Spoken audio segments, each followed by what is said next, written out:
Clip number 375 انشاءاللہ عز و جل اس کلپ میں سورہ اعراف کی آیت نمبر 146 سے 147 تک کی تلاوت، ترجمہ اور تفسیر قرآن صراط الجنان سنیں گے۔ بسم اللہ الرحمن الرحیم۔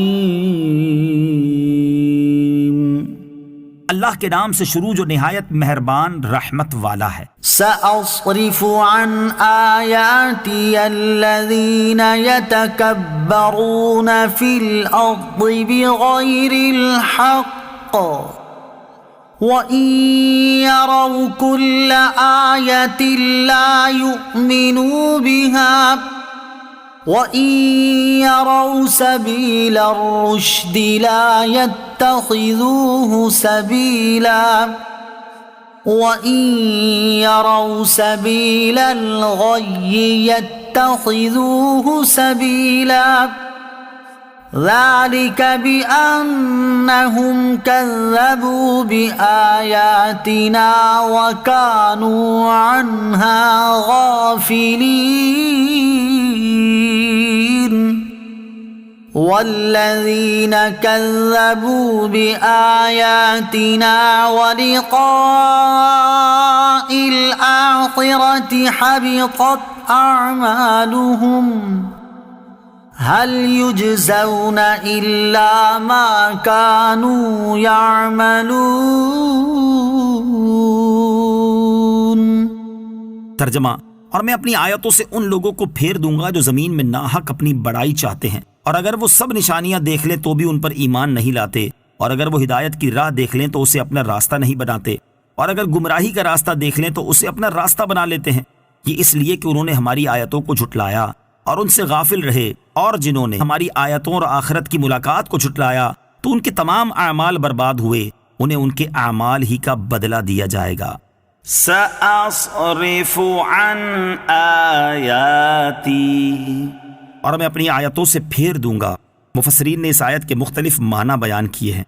حضرت عبداللہ ابن عباس رضی اللہ تعالیٰ عنہما فرماتے ہیں، اس کا معنی یہ ہے کہ جو لوگ میرے بندوں پر غرور کرتے ہیں اور میرے اولیاء سے لڑتے ہیں، میں انہیں اپنی آیتیں قبول کرنے اور ان کی تصدیق کرنے سے پھیر دوں گا تاکہ وہ مجھ پر ایمان نہ لائیں۔ یہ ان کے عناد کی سزا ہے کہ انہیں ہدایت سے محروم کیا گیا۔ تکبر کی تعریف اور اس کی اقسام۔ اس آیت میں ناحق تکبر کرنے والوں کے لیے بڑی عبرت ہے۔ تکبر کی تعریف یہ ہے کہ دوسروں کو حقیر جاننا۔ حضرت عبداللہ ابن مسعود رضی اللہ تعالیٰ عنہ سے روایت ہے کہ رسول اکرم صلی اللہ تعالیٰ علیہ وسلم نے ارشاد فرمایا، الکبر بطر الحق وغمط الناس، تکبر حق کی مخالفت اور لوگوں کو حقیر جاننے کا نام ہے۔ امام محمد غزالی رحمۃ اللہ تعالی فرماتے ہیں، تکبر کی 3 قسمیں ہیں۔ نمبر 1، وہ تکبر جو اللہ تعالیٰ کے مقابلے میں ہو، جیسے ابلیس، نمرود اور فرعون کا تکبر، یا ایسے لوگوں کا تکبر جو خدائی کا دعویٰ کرتے ہیں اور اللہ تعالیٰ کے بندوں سے نفرت کے طور پر منہ پھیرتے ہیں۔ نمبر 2، وہ تکبر جو اللہ تعالیٰ کے رسول کے مقابلے میں ہو، جس طرح کفار مکہ نے کیا اور کہا کہ ہم آپ جیسے بشر کی اطاعت نہیں کریں گے، ہماری ہدایت کے لیے اللہ تعالیٰ نے کوئی فرشتہ یا سردار کیوں نہیں بھیجا، آپ تو ایک یتیم شخص ہیں۔ نمبر 3، وہ تکبر جو آدمی عام انسانوں پر کرے، جیسے انہیں حقارت سے دیکھے، حق کو نہ مانے اور خود کو بہتر اور بڑا جانے۔ تکبر کی تینوں اقسام کا حکم۔ اللہ تعالیٰ اور اس کے رسول کی جناب میں تکبر کرنا کفر ہے، جبکہ عام بندوں پر تکبر کرنا کفر نہیں، لیکن اس کا گناہ بھی بہت بڑا ہے۔ تکبر کا ثمرہ اور انجام۔ اس آیت میں ناحق تکبر کا ثمرہ اور تکبر کرنے والوں کا جو انجام بیان ہوا کہ ناحق تکبر کرنے والے اگر ساری نشانیاں دیکھ لیں تو بھی وہ ایمان نہیں لاتے، اور اگر وہ ہدایت کی راہ دیکھ لیں تو وہ اسے اپنا راستہ نہیں بناتے، اور اگر گمراہی کا راستہ دیکھ لیں تو اسے اپنا راستہ بنا لیتے ہیں۔